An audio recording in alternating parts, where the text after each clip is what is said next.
На заседании правительства сегодня обсудили ход исполнения поручений президента России по развитию физической культуры и спорта, в частности, по приведению в нормативное состояние отраслевых объектов. В 2022 году на эти цели выделено немногим больше 9 миллионов. Владимир Ройба потребовал от Минспорта Коми активнее требовать решения задач отрасли. Цитата главы: «Дитя не плачет, мать не разумеет». И должен констатировать, что поручение президента мы выполняем плохо. Динамика плохая, я бы сказал, даже отрицательная. На текущий год объем финансирования этого направления за счет всех источников, включая внебюджетные, сократился.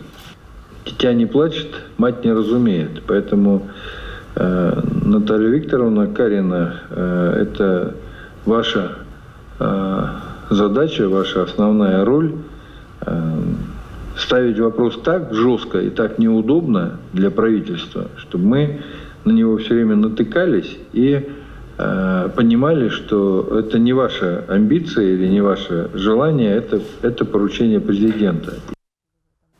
Для того, чтобы привести в нормативное состояние все объекты, требуется выделять в год не менее 100 миллионов рублей. Только через 10 лет мы выполним поручение президента. К такому выводу приходит исполняющая обязанности министра спорта Наталья Карина. По отрасли физической культуры и спорта требуется привести в нормативное состояние в части капитального текущих ремонтов и создания безопасных условий 415 спортивных сооружений.